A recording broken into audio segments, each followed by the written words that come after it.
Hello student, good morning. आज हम पढ़ेंगे अध्याय 13 लोकोक्तियाँ। लोकोक्तियाँ मतलब है, यहाँ पे देखिएगा, लोकोक्तियों का मतलब होता है कि जो व्यवहारिक अनुभवों पर आधारित होता है। यानी कि जो हमारा एक होता है कि भाई जो लोग होते हैं वो सीधी लैंग्वेज में ना कह के उसे कहावत में या कविता के रूप में उसे कहते हैं, तो उसे लोकोक्तियाँ कहते हैं। कविता के रूप में नहीं, सॉरी, एक तरह से अदर लैंग्वेज में दूसरी मतलब वही रहता है, लेकिन दूसरी लैंग्वेज में जो कहते हैं उसे लोकोक्तियाँ या कहावतें कहते हैं। लोकोक्तियाँ किसी प्रसंग या घटना विशेष पर आधारित कथन होती है।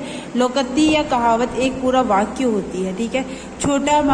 छोटा मुंह बड़ी बात। छोटा मुंह बड़ी बात एक लोकोक्ति है। इसका अर्थ है कि योग्यता से बढ़कर बातें करना, योग्यता से बढ़कर बातें करना। यहाँ कुछ लोकोक्तियाँ उनके अर्थ सहित दी जा रही है। यहाँ पे कुछ लोकोक्तियाँ उनके अर्थ सहित दी जा रही है, इन्हें पढ़िए और याद कीजिए। लोकोक्तियाँ, अकेला चना क्या भाड़ फोड़े, यानी इसका मतलब है अकेला व्यक्ति बड़ा काम नहीं कर सकता। अपनी अपनी डफली अपना अपना राग, एकजुट या एक मत न होना। अक्ल बड़ी या भैंस, शारीरिक बल से बुद्धि बल श्रेष्ठ है। फिर देखिएगा, अंत भला तो सब भला, अच्छा परिणाम ही कार्य में अच्छा होने का सूचक है। आगे हुआ पीछे खाई, दोनों ओर से परेशानी होना। आम के आम गुठलियों के दाम, एक वस्तु से दुगना लाभ होना। आम खाना या पेड़ गिनना, बेकार की बातों में रुचि ना लेना। आसमान से गिरा खजूर में अटका, एक परेशानी से निकलकर दूसरी में पड़ना। इस हाथ लेना तथा उस हाथ देना, लेन देन में देरी ना करना। उल्टा चोर कोतवाल को डांटे, अपना अपराध ना मानकर पूछने वाले को ही डांटे। उलची दुकान फीके पकवान, केवल बाहरी दिखावा करना। एक ही थैली के चट्टे बट्टे, बस सब एक जैसे ही होना। एक पंथ दो काज, एक काम एक प्रयत्न से दो कार्य पूरे करना।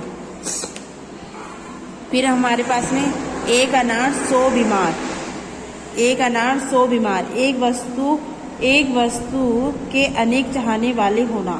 एक चुप 100 को हराए, एक चुप 100 को हराए। मौन रहना ही अति उत्तम, मौन रहना ही अति उत्तम। करेला और नीम चढ़ा, दुष्ट को खराब संगति मिलना, दुष्ट को खराब संगति मिलना। अब देखिएगा जो हमारा है, कहाँ राजा भोज कहाँ गंगू तेली, दो असमान व्यक्तियों की तुलना करना, दो असमान व्यक्तियों की तुलना करना।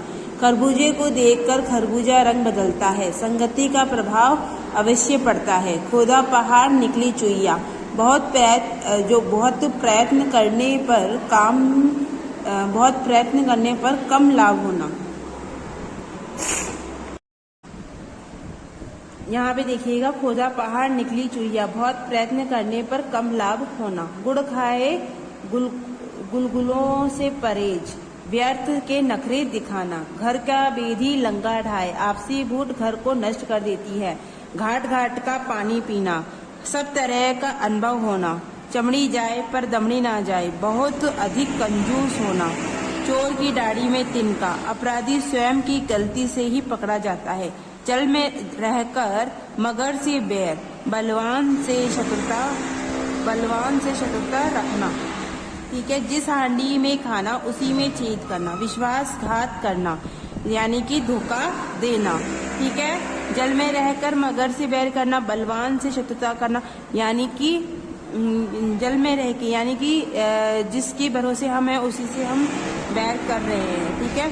फिर है, जिसकी लाठी उसी की भैंस, शक्तिशाली की ही विजय होती है। यानी कि जो पावरमैन होता है, जिसमें टैलेंट होता है, उसी की हमेशा क्या होती है, जीत होती है। जैसा देश वैसा वेश, अवसर के अनुसार बदल जाना, यानी जैसे देश वैसा मत, जैसा माहौल है उसी के अकॉर्डिंग रहना। जैसी करनी वैसी भरनी, जैसी करनी वैसी भरनी, यानी कार्य के अनुसार फल मिलता है। टके का सारा खेल, धन की महिमा सब जगह है। तेते पाँव पसारिए जेती लंबी सौर, शक्ति के अनुसार खर्च करना चाहिए। दूर के ढोल सुहाने लगते हैं, दूर की वस्तुएं अच्छी लगना। नाच न जाने आंगन टेढ़ा, अपनी कमी दूसरों पर थोपना।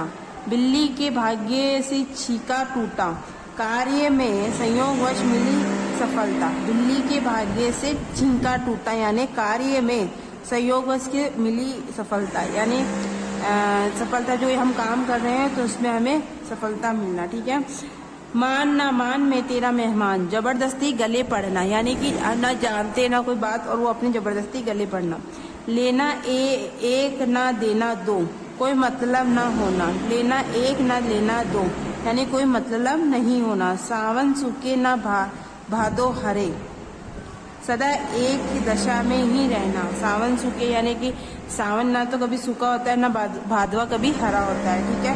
तो ये क्या है, सदा एक ही दशा में रहना, मौसम की तरह चेंज नहीं होता। साच को आँच नहीं, सच्चे को डरने की आवश्यकता नहीं। हाथ कंगन को आपसी क्या, प्रत्यक्ष को प्रमाण की आवश्यकता नहीं होती।